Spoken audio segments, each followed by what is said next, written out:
just a little bit about literary agents. 'Cause I'm always curious because I know obviously literary agents back pre-quarantine want to take you to lunch, find out what you're interested in, make sure that they're making a nice impression. What are some things that literary agents do that work, and what have been some things that have just been terrible ideas?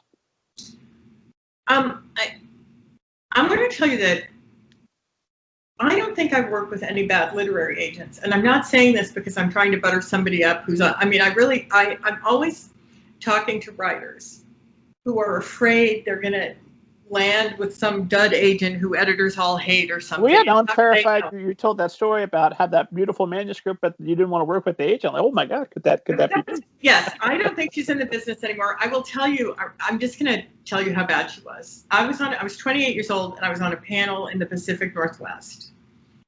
And she said, my client is Eric Kimmel, and he won the Caldecott Medal. And I said, no, he didn't.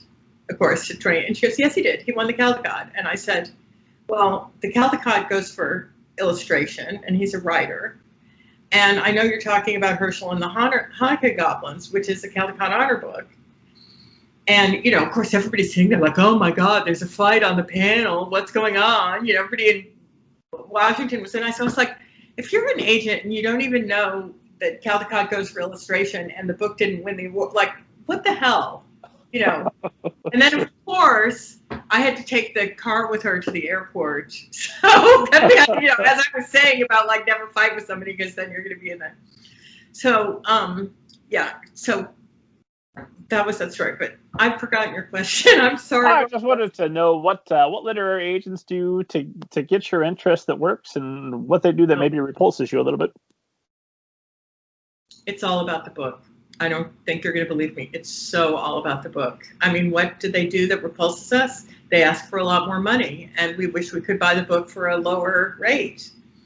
The one thing that really stunned me once was an agent I know very well, who I've done a lot of books with, said to me, well, it's not your money, so it's not, you know, it's not your money.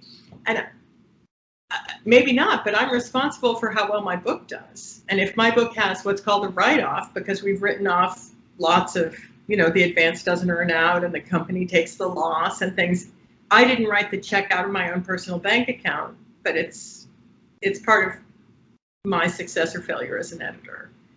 So, you know, I would like for writers to get a lot of money for what they do.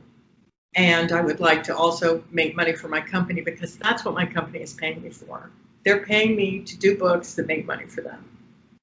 You know, they're not paying me to teach a writer how to write. That's why I can't spend more time on.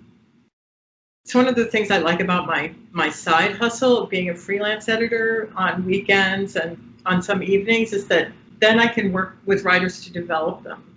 But I don't have a lot of time to do that except unless I've acquired a book during my day job.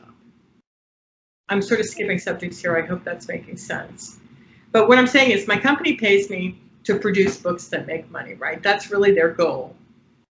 So I see manuscripts where I'd like to do more work on them, but I don't because I'm not going to acquire them for publication. So I always try to send a rejection letter where I say something helpful, but I can't spend all the time working on a book if I'm not going to take it on.